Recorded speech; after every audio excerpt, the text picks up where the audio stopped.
বহুবিবাহ প্রথার মানে এমন একটি বিবাহ প্রথা যেখানে একজন পুরুষের একের অধিক স্ত্রী থাকে। বহুবিবাহ প্রথা দু রকমের, একটা হচ্ছে একজন পুরুষের একের অধিক স্ত্রী গ্রহণ, আরেকটা হচ্ছে স্ত্রী লোকের বহুবিবাহ প্রথা, যেখানে একজন মহিলা একের অধিক পুরুষকে বিবাহ করে। ইসলামে পুরুষের বহুবিবাহ প্রথা অনুমোদিত, কিন্তু স্ত্রী লোকের বহুবিবাহ প্রথা পুরোপুরি নিষিদ্ধ।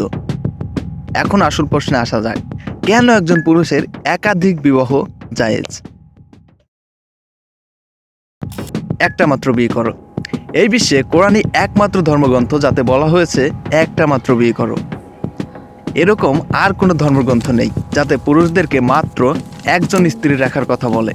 অন্যান্য ধর্মগ্রন্থ, তা বেদ, রামায়ণ, মহাভারত, গীতা, তালমুদ বা বাইবেলই হোক না কেন, কেউ সেগুলোতে স্ত্রীর সংখ্যার উপর বিধিনিষেধ খুঁজে পাবে না। উল্টো এসব ধর্মগ্রন্থ অনুসারে যে কেউ যা ইচ্ছা বিবাহ করতে পারে। পরবর্তীকালে হিন্দু পুরোহিত এবং খ্রিস্টান গির্জা একাধিক স্ত্রী গ্রহণে বিধিনিষেধ আরোপ করে। বহু হিন্দু ধর্মীয় ব্যক্তিত্ব তাদের ধর্মানুসারে বহুবিবাহ করেছিলেন। রামের পিতা রাজা দশরথের একাধিক স্ত্রী ছিল, কৃষ্ণেরও বহু স্ত্রী ছিল। অতীতে বাইবেলে বহুবিবাহ গ্রহণে বিধিনিষেধ না থাকাতে খ্রিস্টানরা বহুবিবাহ করত। মাত্র কয়েক শতাব্দী আগে গির্জা একাধিক স্ত্রী গ্রহণের উপর বিধিনিষেধ আরোপ করে। ইহুদি ধর্মে বহুবিবাহ প্রথা অনুমোদিত। তালমুদের নীতি অনুসারে ইব্রাহিমের 3টি এবং সুলাইমানের 100 স্ত্রী ছিল। ইহুদি রাব্বি গণসম বিন ইয়াহুদা কর্তৃক বিবাহ প্রথার বিরুদ্ধে রাজকীয় ফরমান জারির আগ পর্যন্ত তা বহাল ছিল। মুসলিম দেশগুলোতে বসবাসকারী ইহুদি রাখাল সম্প্রদায় 1950 সালে ইসরায়েলের প্রথম রাব্বি কর্তৃক একাধিক বিয়ের উপর নিষেধাজ্ঞা আরোপের আগ পর্যন্ত এ পদ্ধতি অনুসরণ করে। আশ্চর্যজনক তথ্য হলো 1975 সালে ভারতের আদমশুমারিতে জানা যায় যে হিন্দু মুসলমানের চেয়ে অধিক হারে একাধিক বিয়েকারী। ইসলামে নারীর মর্যাদা এ বিষয়ে গঠিত একটি কমিটি 1975 সালে প্রকাশিত তাদের রিপোর্টের 66 ও 67 নং পৃষ্ঠায় উল্লেখ করেন, 1951 থেকে 1961 সালের মধ্যে হিন্দুদের মধ্যে বহুবিবাহের হার ছিল শতকরা 5.06 এবং মুসলমানদের মধ্যে ছিল 4.31।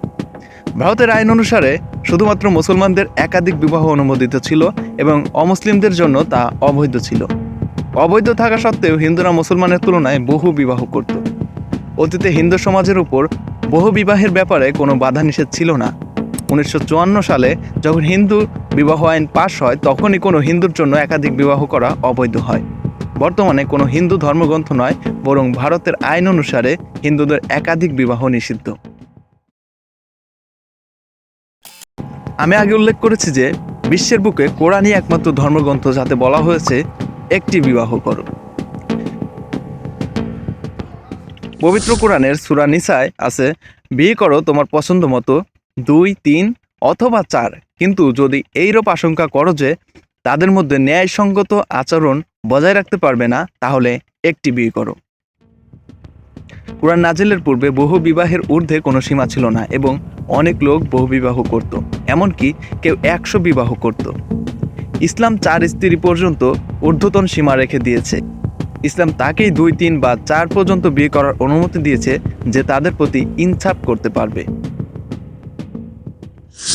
সূরা আন-নিসার 129 নং আয়াতে বলা হয়েছে, তোমরা কখনো নারীদের প্রতি সমান ইনসাফ করতে পারবে না। যদি এরকম আশঙ্কা পোষণ করো, তবে সম্পূর্ণ ঝুঁকে পড়ো না যে একজনকে ফেলে রাখো দোদুল্যমান অবস্থায়।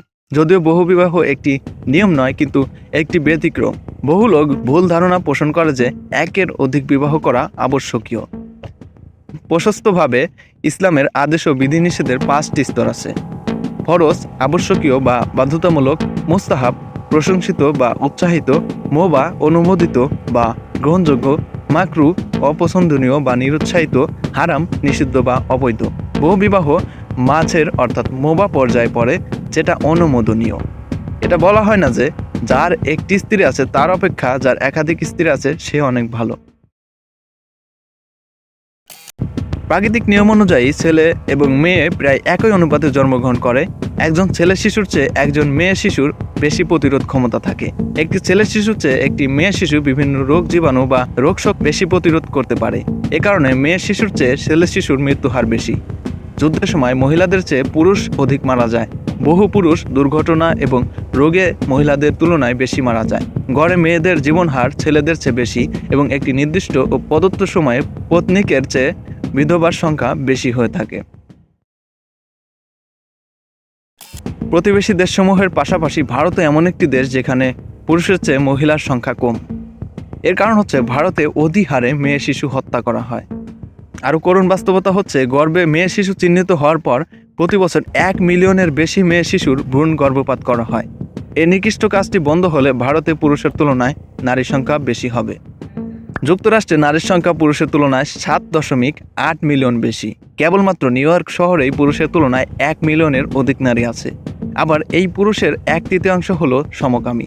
যুক্তরাষ্ট্রে 25 মিলিয়নের অধিক সমকামী আছে। এর অর্থ এই যে সমকামীরা নারী বিয়ে করতে চায় না। ব্রিটেনে পুরুষের তুলনায় নারীর সংখ্যা 4 মিলিয়নের অধিক। জার্মানিতে নারীর সংখ্যা পুরুষের তুলনায় 5 মিলিয়নের অধিক। রাশিয়াতে নারীর সংখ্যা পুরুষের তুলনায় 9 মিলিয়নের অধিক। একমাত্র আল্লাহ ভালো জানেন সমস্ত বিশ্বে পুরুষের তুলনায় নারীর সংখ্যা কত বেশি। যদি একজন মানুষ একটি বিয়ে করে তাহলে কেবলমাত্র যুক্তরাষ্ট্রেই আরও 30 মিলিয়ন মেয়ে থেকে যাবে যারা কোনো স্বামী পাবে না। অধিকন্তু আমেরিকাতে 25 মিলিয়ন সমকামীও আছে। অনুরূপভাবে ব্রিটেনে 4 মিলিয়নের অধিক, জার্মানিতে 5 মিলিয়নের অধিক এবং রাশিয়াতে 9 মিলিয়নের অধিক মহিলা স্বামী পাবে না। ধরা যাক আমার বা আপনার একজন বোন আমেরিকাতে আছে, সে অবিবাহিতা। তার সামনে দুটি পথই আছে, হয় সে এমন একজন পুরুষকে বিয়ে করবে যার একটি স্ত্রী আছে, অথবা তাকে গণসম্পত্তিতে পরিণত হতে হবে। যারা সতী সাধী তাদের প্রথম উপায় বেছে নেওয়া ছাড়া কোনো উপায় নেই। অধিকাংশ মেয়ে অন্য মেয়ের সাথে তাদের স্বামীকে ভাগ করতে পছন্দ করবে না, কিন্তু যখন এমন সময় আসবে যখন ইসলামের দৃষ্টিতে ইমানদার মুসলিম নারীদের উচিত অপর মুসলিম বোনকে গণসম্পত্তির পরিণত হওয়ার বিরাট ক্ষতি থেকে বাঁচানোর লক্ষ্যে নিজের জন্য ছোট ক্ষতিকে মেনে নেওয়া।